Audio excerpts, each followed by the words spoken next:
Muli akong napatingin sa mga rosas na nasa harapan ko. Masyadong perpekto ang lahat, mula sa pagkakaayos ng petals hanggang sa mamahaling pabangong nakahalong amoy sa bulaklak.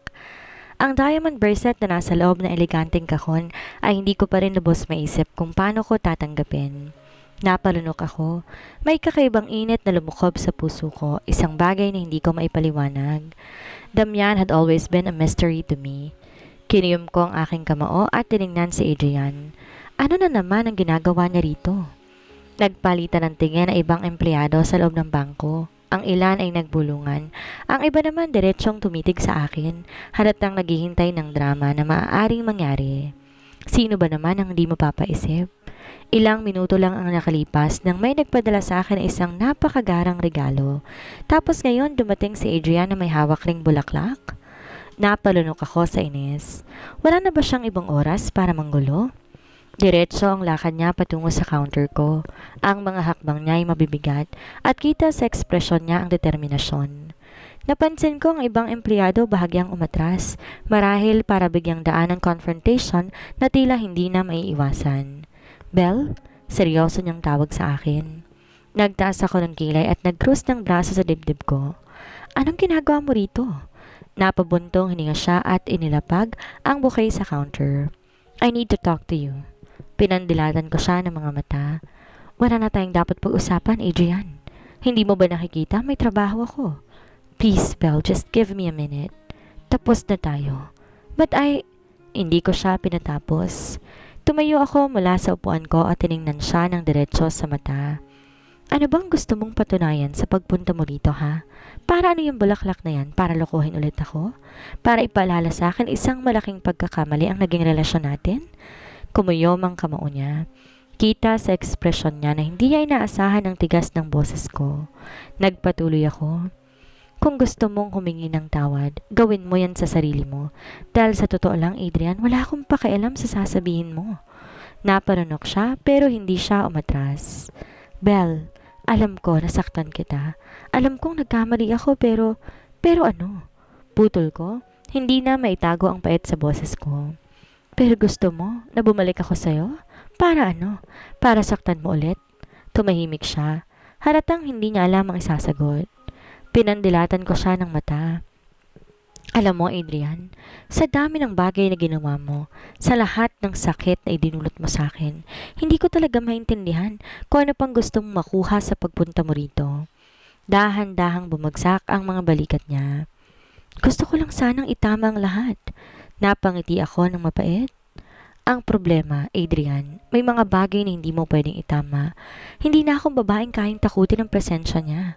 Bago pa siya makapagsalita ulit, dumating ang isang lalaki mula sa likod. Lahat ng empleyado halos sabay-sabay na napalingon sa dumating. Mataas, matikas, at may presensyang hindi mo maaaring balewalain. Si Damian. Halos napasinghap ako. Akala ko nasa US siya. Ang matalim na tingin ni Damian ay agad dumapo kay Adrian. Pagkatapos ay sabukay ng bulaklak sa counter. Kita sa mga mata niya ang malamig na galit. Isang galit na hindi niya kinakailangan ipahayag ng malakas para maramdaman ko. Mabagal siyang lumapit sa akin. Ang postura niya parang isang hari na walang sinumang makakapantay. Nang huminto siya sa tabi ko, isang mapanganib ng ngiti ang lumitaw sa labi niya bago siya nagsalita. I see that I'm interrupting something. Aniya, ang tinig ay mababa ngunit puno ng otoridad. Or should I say, saving someone from making a huge mistake? Kahit hindi niya diretsyong sinabi, alam ko ang tinutukoy niya ay ako. Lalo akong nagulat nang kunin niya ang kamay ko at isuot ang diamond bracelet sa pulso ko mismo, na para bang tinatakan niya ako sa harap ni Adrian. Tahimik akong napalunok. Lalong tumigas sa mukha ni Adrian. Ano to, Belle? Tanong niya. Kita ang iritasyon sa boses. Ngumiti si Damian, isang ngiti na puno ng kumpiyansa.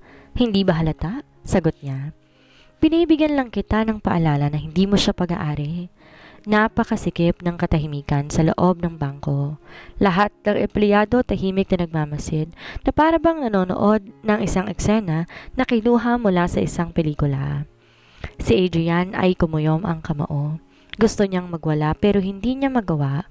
Hindi niya kayang tapatan ang presensya ni Damian at ako, doon ko lang na-realize na hindi ko namalayang hinigpitan ko ang kapit ko sa kamay ni Damian. Para bang sa presensya niya, pakiramdam ko, ligtas ako. Tahimik ang buong bangko. Ang tensyon sa pagitan ni Damian at Adrian parang nagdudulot ng bigat sa hangin. Isang hindi maiwasang banggaan ng dalawang lalaki na parehong may papel sa buhay ko. Pero may magkaibang kahulugan. Si Adrian, ang lalaking minsang minahal ko, pero nagdulot lamang sa akin ng sakit. At si Damian, ang lalaking halos hindi ko lubos na kilala, pero sa kabila ng lahat ay naging kanlungan ko sa hindi ko may paliwanag na paraan. Nakatayo ako sa pagitan nila.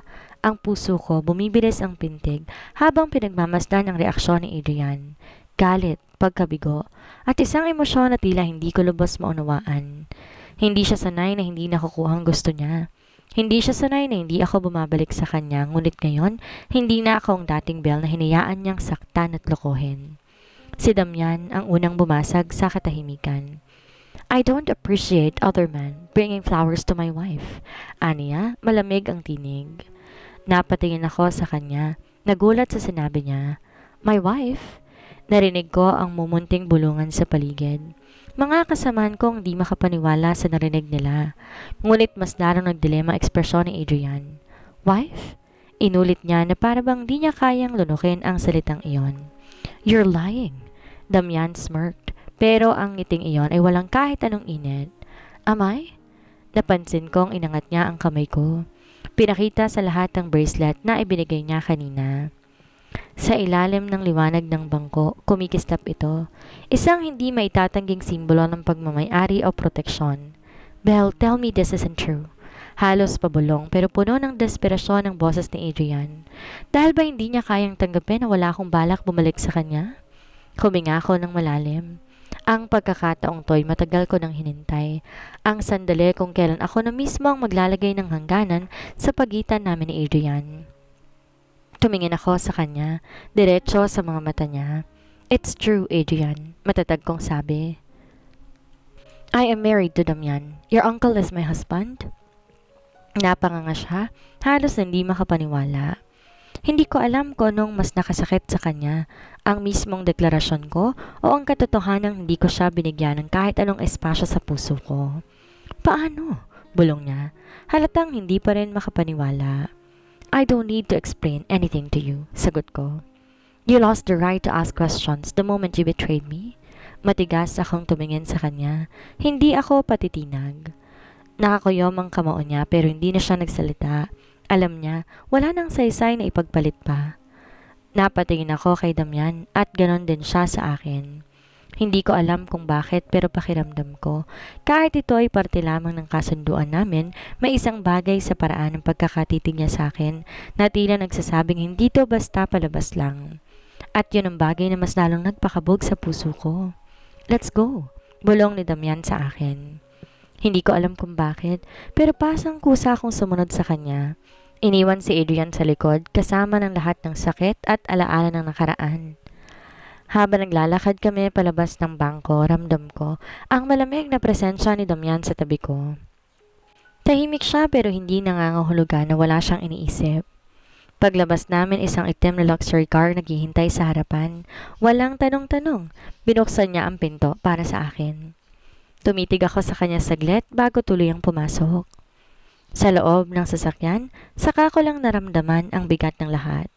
Mabilis lang ang pangyayari pero parang isang malaking pagbabagong naganap sa buhay ko sa loob ng ilang minuto lamang. Damian slid into the driver's seat. Hindi siya agad umandar, tahimik lang siya pero ramdam ko ang matalim niyang titig sa akin. Bakit hindi mo itinanggi? Tanong niya sa wakas. Napalingon ako sa kanya. Anong hindi itinanggi? Ang sulok ng labi niya ay gumalaw ng bahagya. Nakasal tayo. Napabuntong hininga ako. Dahil totoo naman. Matagal niya akong tinitigan bago siya napangiti ng bahagya. Isang ngiti na may kahulugan pero hindi ko mabasa. Tahimik lang ako sa loob ng sasakyan habang binabaybay namin ang daan. Hindi ko alam kung saan nga ba kami pupunta pero hindi ko rin maisipang magtanong. Hindi pa rin maalis sa isip ko ang nangyari kanina sa bangko. Ang gulat sa mukha ni Adrian, ang matalim na presensya ni Damian, at ang hindi ko maipaliwanag na tibok ng puso ko nang marinig kong tinawag niya akong asawa sa harap ng lahat. Napahinga ako sa sandalan ng upuan at pumikit saglit. Maraming dapat isipin pero sa ngayon gusto ko munang hayaang humupa ang emosyon ko. Ilang sandali pa, naramdaman kong bumagal ang sasakyan at sa huli ay huminto. Dahan-dahan kong iminulat ang mga mata, napatingin sa labas ng bintana. Isang mamahaling jewelry store ang nasa harapan namin. Napakunot ang noo ko. Bakit tayo narito? Lumabas na si Damian ng sasakyan at binuksan ang pinto ko. Come, maikling sabi niya. Hindi man lang ako sinagot. Napilitan akong bumaba kahit di ko pa rin lubos na naiintindihan kung bakit kami naririto. Pagsapit namin sa loob, agad kaming sinalubong ng isang sales associate. Isang babaeng naka-corporate attire na mukhang sanay humarap sa mayayamang kliyente. Nang makita niya si Damian, halos magliwanag ang mukha niya. Mr. Villarreal, aniya, halatang kilala siya. Welcome back. How can we assist you today? Diretso ang tingin ni Damian. Halos nagliwanag ang mukha niya. Mr. Villarreal, aniya, halatang kilala siya. Welcome back. How can we assist you today? Diretso ang tingin ni Damian sa mga display ng singsing. I need wedding rings. Nagulat ako sa sinabi niya. Wedding rings? Napatingin ako kay Damian. Pero hindi siya tumingin sa akin. Ang atensyon niya ay nakatutok sa tray ng mamahaling singsing na inilabas ng sales associate. Sir, are you looking for a specific design? Tanong ng babae habang maingat na pinapakita ang iba't ibang klase ng wedding rings mula sa classic bands hanggang sa intricate diamond-studded rings. Saka lang lumingon sa akin si Damian. Belle, pumili ka. Napanganga ko. Wait, what? Bakit ako? Dahil ikaw ang magsusuot? Hindi ko alam kung anong mararamdaman ko sa sagot niyang iyon. Alam kong peke ang kasal namin, pero bakit parang totohanan na sa paraan ng pagtrato niya sa akin? Napabuntong hininga ko at lumapit sa tray ng singsing. Ang daming magaganda, mga disenyo na hindi ko akalain na isang araw pipiliin ko for myself. Pero hindi totoo ang kasal na to. Paalala ko sa sarili ko. Pumili ako ng isang simpleng white gold band na may maliit na diamond sa gitna. Ito, sabi ko. Iniabot sa kanya ang singsing. Simple lang, hindi masyadong halata. Sinulya pa ni Damian ang napili ko. That's too plain. Napatikim ako. Okay lang sa akin ang simple, pero hindi ako pinakinggan ni Damian. Kinuha niya ang isang mas eleganteng singsing, isang platinum band na may maliliit na diamonds na nakapalibot sa buong circumference. Hindi to sobrang bongga pero hindi rin pangkaraniwan. Itong sukat, sabi niya sa sales associate. Agad akong tumutol. Damian, hindi naman totoo to. Hindi na natin kailangan gumastos ng malaki para sa isang bagay na kunwari lang, di ba? Bulong ko. Binalingan niya ako. Ang mga mata ay may halong misteryo. Hindi ako gumagawa ng bagay nang walang kwenta, Belle. If we're going to do this, we're going to do it right. Napakurap ako. Ang boses niya punong-puno ng determinasyon at sa hindi ko maipaliwanag na dahilan parang may dumaan na kuryente sa katawan ko. Ilang sandaling hindi ako nakapagsalita kaya napabuntong hininga na lang ako sa huli. Fine, sabi ko, hindi na lumaban pa. Maya-maya ay nilabas na ng sales associate ang sukat ng singsing na napili ni Damian. Sir, would you like to try it? Napatitig ako sa kanya. Inaasahan kong tatanggi siya pero laking gulat ko nang abutin niya ang singsing at sinuot sa daliri niya mismo. Mas lalo kong nagulat nang kunin niya isa pang singsing at hawakan ang kamay ko. Damian? Pero hindi niya ako pinakinggan. Dahan-dahan niyang sinuot ang wedding ring sa daliri ko at hindi ko maintindihan kung bakit biglang bumilis ang tibok ng puso ko. Hindi ito totoo. Hindi ito totoong kasal. Pero bakit parang may kakaibang kilig sa paraan ng paghawak niya sa kamay ko? Bumaling ako sa kanya at ang ekspresyon niya ay seryoso. Hindi niya ginagawa to para lang magpanggap. Ginagawa niya to na parang isa itong real commitment. Naparunok ako. Napati ng sales associate sa amin. Nakangiti.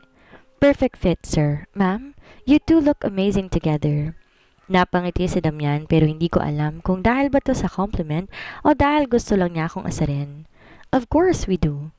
Ako naman, nanatili lang akong tahimik dahil sa unang pagkakataon hindi ko na alam kung paano ko pipigilan ang nararamdaman ko. Sa pagtingin ko sa singsing na nasa daliri ko ngayon, doon ko lang napagtanto. Ito na ang unang ebidensya na kahit peke ang kasal namin, may mga bagay na hindi na basta-basta mapapawalang bisa. Tahimik lamang ako habang bumabiyahe kami pabalik sa penthouse ni Damian. Nasa kaliwang kamay ko pa rin ang wedding ring na pinasuot niya sa akin kanina at hindi ko mapigilan ang pagtingin dito paminsan-minsan. Maliit lang dapat ito, bagay, isang piraso ng alahas na ang layunin pagtakpa ng kasinungalingan namin. Pero sa kung anong dahilan pakiramdam ko, may bigat itong dala, parang isang hindi nakikitang tali na unti-unting humihigpit sa paligid ko. Alam kong hindi dapat ganito ang nararamdaman ko. Alam kong hindi dapat ako naapektuhan.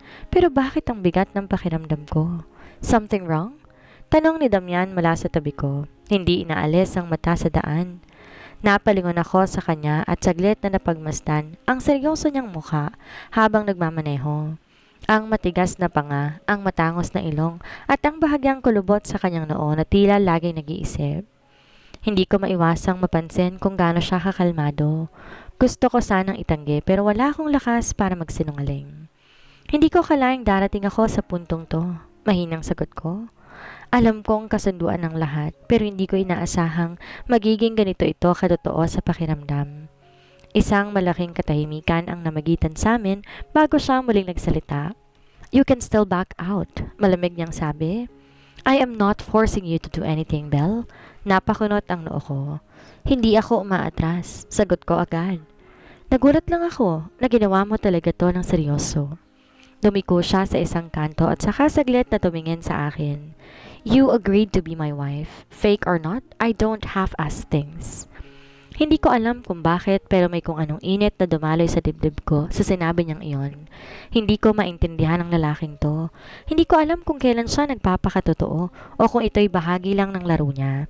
Pero isang bagay lang sigurado ako, hindi siya katulad ni Adrian. Si Adrian, ang lalaking minahal ko, pero nagawa ko ipagpalit sa iba. Si Damian ang lalaking halos hindi ko pa kilala, pero sa kabila ng kasunduan namin, naramdaman kong hindi niya ako basta-basta pababayaan. Hindi ko alam kung alin sa kanila ang mas nakakatakot. Pagdating namin sa penthouse, tahimik pa rin kaming dalawa. Ako na mismo ang nagbukas ng pinto at pumasok. Agad na hinubad ang heels ko at tinanggal ang blazer na suot ko.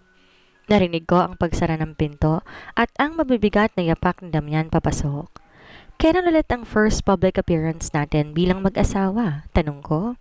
Iniwasan ang pagtingin sa kanya habang iniiwan ang bag ko sa sofa. Narinig ko ang mahinang pagtawa niya. Eager ka masyado?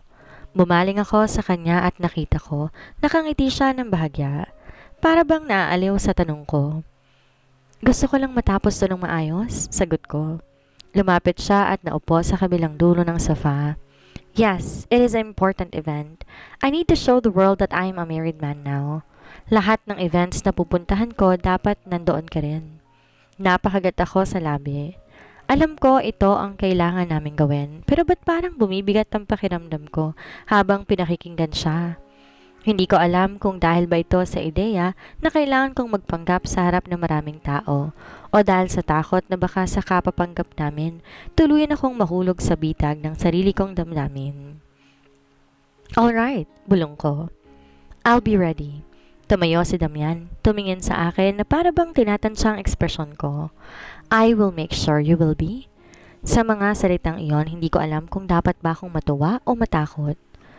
Makalipas ang ilang minuto matapos namin makarating sa penthouse, naiwan akong nakatayo sa gitna ng sala habang si Damian ay nawala papunta sa kwarto niya. Tahimik ang buong lugar pero hindi ko maialis sa isip ko ang mga nangyari kanina. Mula sa pagbili namin ng singsing hanggang sa sinabi niyang kailangan naming magpakita sa charity gala bilang mag-asawa. Napatingin ako sa daliri kong may suot ng wedding ring. Makinis ito, kumikinang sa ilalim ng malambot na ilaw sa sala. Napaka-elegante, napaka-mahal tingnan. Isang bagay na kahit kailan hindi ko inakalang maisusuot ko. Pero hindi ito simbolo ng pagmamahalan. Ito ay kasinungalingan, isang kasunduan. Dapat ganun lang pero bakit pakiramdam ko may kung anong bumabagabag sa loob ko. Napabuntong hininga ako at umiling. Pilit inaalis ang mga gumugulo sa isip ko. Kailangan kong magpahinga. Marami pang kailangan paghandaan, lalo na ng paparating na charity gala na dadaluhan namin. Dahan-dahan akong lumakad papunta sa guest room na tinutuluyan ko. Pagkapasok ko, hinubad ko ang suot kong damit at nagpalit ng malambot na pajama. Pinunasan ko ang mukha ko, hinayaan ng malamig na hangin mula sa aircon na bumalot sa balat ko.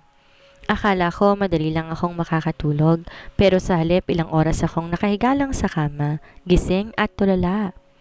Ilang beses kong sinubukan ipikit ang mga mata ko, pero sa tuwing susubukan kong magpahinga, bumabalik sa isip ko ang ekspresyon ni Damian. Ang paraan ng pagtingin niya sa akin kanina habang sinusuot niya ang singsing sa daliri ko. May kung anong bumigat sa dibdib ko. This is just a contract, Belle. Huwag kang magpakatanga.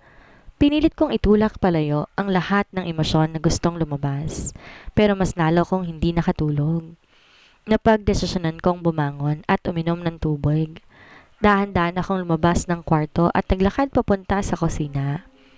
Tahimik pa rin ang buong penthouse, maliban sa mahihinang tunog ng air conditioning at ang mahinang tunog ng yapak ko sa sahig. Pagdating ko sa kusina, kumuha ko ng isang baso ng malamig na tubig at parahang uminom. Pero bago pa ako makabalik ang baso sa counter, naramdaman kong may presensya sa likod ko. Napalingon ako, si Damian. Nakatayo siya malapit sa may bintana, nakasandal sa dingding habang hawak ang isang baso ng whiskey. Nakasuot lang siya ng puting t-shirt at pajama pants. Malayo sa usual niyang business attire. Bahagyang magulo ang buhok niya na para bang bagong gising lamang.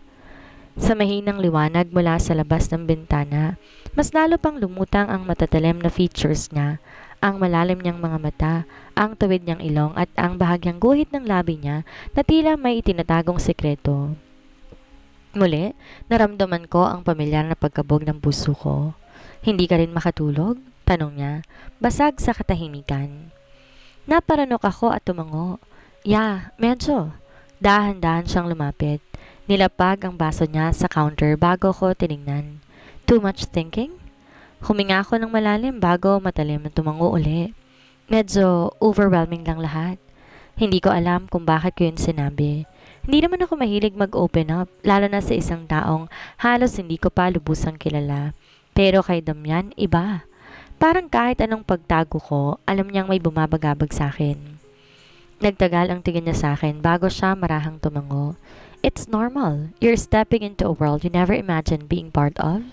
Napakunot ang noo ko. Ikaw? Tanong ko. Do you ever feel overwhelmed? Saglit siyang natahimik bago tumawa ng mahina. I do, but I don't let it show. Ipinatong niya ang siko niya sa counter. Bahagyang yumuko at tumingin sa akin. Ikaw, natatakot ka ba? Hindi ko alam kung bakit, pero pakiramdam ko, hindi niya tinutukoy lang ang kasunduan namin. Parang mas malalim pa doon. Huminga ako ng malalim at marahang hinaplos ang wedding ring sa daliri ko. Hindi ko alam, amin ko. Pero ayokong umatras. Muli siyang tumango na parabang inaasahan niya ng sagot ko. Then don't. Nagtagal ang tingin namin sa isa't isa. May kung anong tensyon sa pagitan namin. Isang bagay na hindi ko kayang ipaliwanag. Sa sandaling iyon naisip ko, hindi lang ang kasal namin ang peke, pati ang ideya na walang namamagitan sa amin. Dahil sa kabila ng kasunduan, may isang bagay na hindi namin kayang itanggi. May kung anong bumubuo sa pagitan namin at yon ang bagay na dapat kong katakutan.